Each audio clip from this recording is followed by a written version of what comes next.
Salut les filles, j'espère que vous allez bien. Aujourd'hui je reviens avec une vidéo un petit peu à astuce. Ouais, je considérais ça comme une astuce, donc ce sera l'astuce numéro 6 je crois sur ma chaîne. C'est tout simplement une vidéo que je trouve que c'est un peu la base des vidéos qu'on devrait voir. Et même moi je me suis dit pourquoi j'ai pas pensé plus tôt à faire ce genre de vidéo. En fait il s'agit, comme vous l'avez vu sur les titres, de comment savoir quel type de peau j'ai. Quel est mon type de peau tout simplement.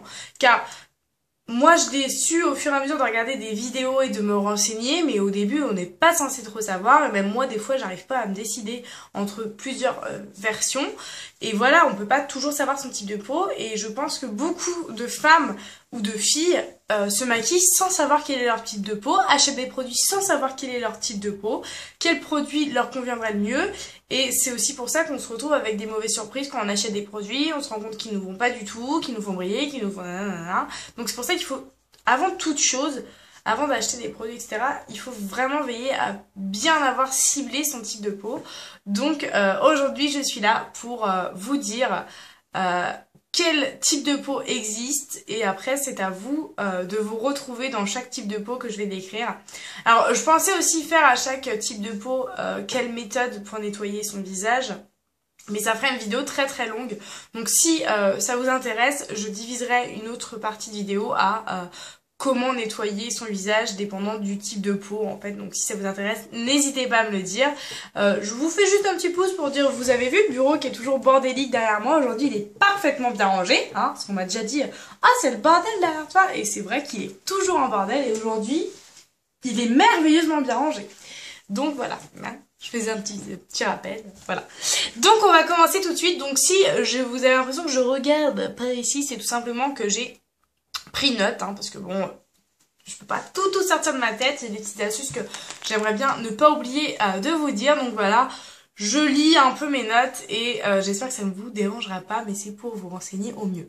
Sachez que je ne dis pas des choses que j'invente, les choses que je dis c'est des choses que j'ai lues, qu'on m'a dit par des professionnels, et que j'ai appris au fur et à mesure du temps.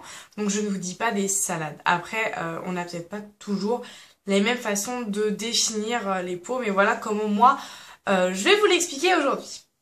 Donc on va passer tout d'abord à combien de types de peau existent-ils. Donc il existe 5 types de peau, dont certains types qui sont en sous-catégorie. En gros il y a par exemple mixte et grasse, ou mixte ou grasse, vous voyez ce que je veux dire. Donc il existe tout d'abord le type de peau normal. Ensuite vous avez le type de peau grasse, le type de peau mixte, le type de peau sèche et très sèche, et le type de peau sensible ou allergique. Donc ça fait 5 types de peau, sachant que vous pouvez avoir plusieurs tendances de type de peau. C'est-à-dire vous pouvez avoir la peau grasse à mixte. Donc en gros c'est deux types de peau qui se rassemblent. Vous pouvez avoir la peau sèche à sensible, ou la peau sèche à normale. Vous voyez ce que je veux dire? Voilà, c'est qu'on n'a pas forcément qu'un seul type de peau, et si vous allez me poser la question, le meilleur des types de peau à avoir, ça serait bien entendu la peau normale, puisque on va en venir tout de suite, mais c'est la peau qui a le moins de soucis et qui peut se permettre le plus de choses. Donc commençons tout de suite avec la peau normale, la moins chiante, hein, celle que toutes les femmes rêveraient d'avoir, enfin du moins je pense. Ça dépend peut-être après du rendu qu'on veut dans le maquillage. Donc il faut savoir que la peau normale est vraiment exemptée de la majorité des problèmes. Elle a tendance à très vite se tendre après le nettoyage. C'est une peau qui va vite se retendre. Donc refermer les pores, être vraiment clean quoi. Et elle brille vraiment très peu. C'est une peau qui donc ne ressent pas énormément de sébum. C'est vraiment à quantité très réduite. Et qui développe du coup jamais de boutons, puisque, enfin jamais de boutons, attention, c'est pas parce que vous avez la peau normale que vous aurez jamais de boutons, mais ça développe très peu de boutons vu le peu de sébum qu'il y a, et la capacité qu'elle a à vite se retendre. Et donc elle a un fini, si on peut dire ça, c'est une peau qui va être lisse, et un peu, ouais voilà, vraiment lisse et assez agréable au toucher, sans vraiment de granules, etc. Donc si vous avez, si vous regardez cette vidéo et que vous pensez vraiment avoir ce type de peau, c'est que vraiment vous avez très peu de boutons, très peu de de zones grasses, la peau qui se referme bien, donc peu de pores dilatés, et une peau douce. Donc voilà, vous avez une peau plutôt parfaite les filles. Ensuite, passons au type de peau grasse. Donc la peau grasse, donc déjà on la reconnaît directement à l'inverse de la peau normale, c'est qu'elle a les pores dilatés. Si vous avez les pores dilatés et des zones brillantes et vraiment vous sentez un peu de gras sur vos doigts quand vous passez le visage, la main sur le visage, c'est tout simplement le sébum. Donc voilà, c'est la peau grasse. Et donc aussi la peau grasse a beaucoup de comédons ou de points noirs, donc les points noirs au niveau du nez. Majoritairement et un petit peu ici là où il y a les pores ouverts. Et donc du coup vu que c'est une peau qui développe du sébum, des comédons et des points noirs, c'est forcément une peau qui a tendance à être acnéique, hein, il faut le dire. Les peaux grasses ont malheureusement parfois plus tendance à être acnéiques, donc à avoir des boutons. Et donc c'est une zone particulièrement brillante, c'est la zone T en fait, c'est là où vous allez plus briller, c'est cette zone là principalement. Et là j'avais marqué un truc, ah oui, vous avez du coup un petit point positif, peu de chances d'avoir de rides de sécheresse. Les rides de sécheresse, c'est quand on a la peau très sec ou sèche, je galère toujours avec ça. Et à force de faire des mimiques, etc., vous allez avoir des rides de sécheresse. Et ça va être tout simplement des rides, enfin vraiment votre peau asséchée, mais qui va former une ride en fait. Donc ça c'est un point plutôt positif, c'est que votre peau du coup elle est bien hydratée. Mais voilà, si vous avez la peau du coup un peu à tendance acnéique, grasse, point noir, etc., vous avez la peau grasse. Ensuite, la peau mixte. Donc la peau mixte, allie des zones sèches et des zones grasses. Donc en général, les zones sèches, c'est tout ce qui est joues, cou, etc., contour des yeux. Et les zones grasses, ça va être le front, le nez, les ailes du nez, le menton. Donc voilà, la peau mixte, c'est vraiment un mélange de sec et de gras. Donc voilà, comme je vous ai dit sur la zone T. Et du coup, quand vous avez la peau mixte, par contre, vous avez des pores, du coup, vu que c'est un peu une zone sèche ici, vos pores vont être un peu plus fins et vous allez moins briller ici, mais vraiment plus ciblé sur la zone T. Et votre peau, du coup, manquera un peu d'éclat, elle est un peu terne. C'est vraiment une peau qu'on prend plaisir à maquiller pour redonner un peu de couleur, de vie, quoi, tout simplement. Et c'est une peau qui a tendance à peler plus facilement et être rugueuse au toucher. Donc quand on dit rugueuse, c'est voilà, des petits grains désagréables sur la peau. Voilà, c'est pas tout lisse, ça glisse pas tout seul, quoi. Bon, après, vous n'allez pas faire ça des montagnes pour passer votre main sur votre peau. Mais voilà, les peaux comme ça, c'est un peu plus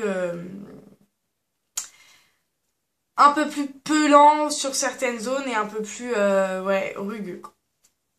Donc voilà pour la peau mixte. Ensuite, les peaux sèches et très sèches. Donc là, on revient au pelage, etc.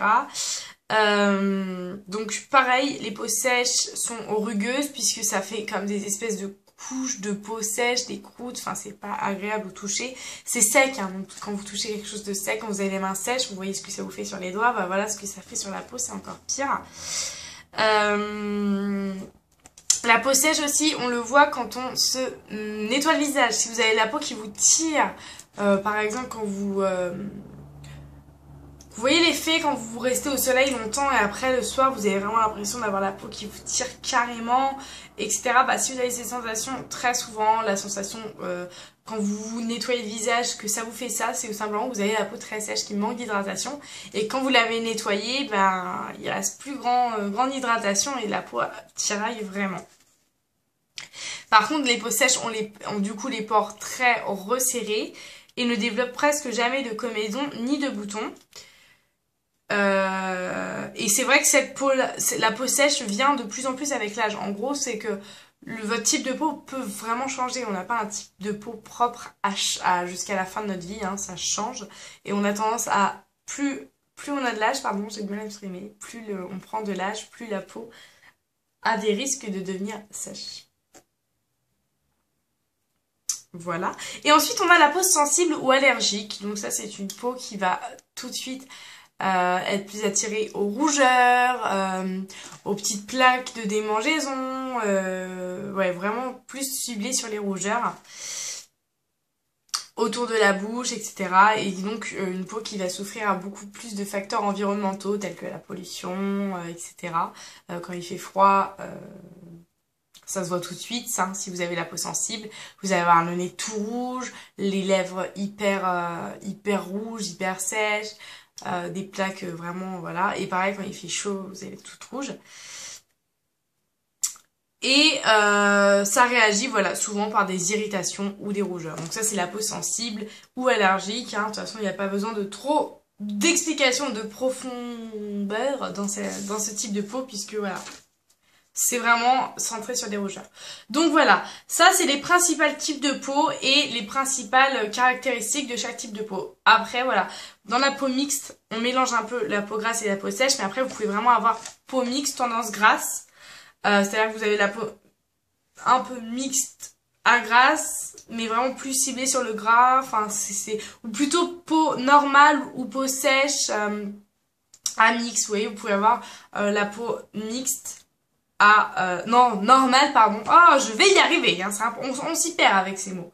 La peau normale à sèche, et vous allez avoir une peau normale, sans boutons, sans combinaison, mais avec quelques petites zones de sécheresse. Voilà. On n'a pas un type de peau toujours parfait dans chaque catégorie. On peut divaguer ailleurs, et bien entendu, il peut changer au fur et à mesure du temps.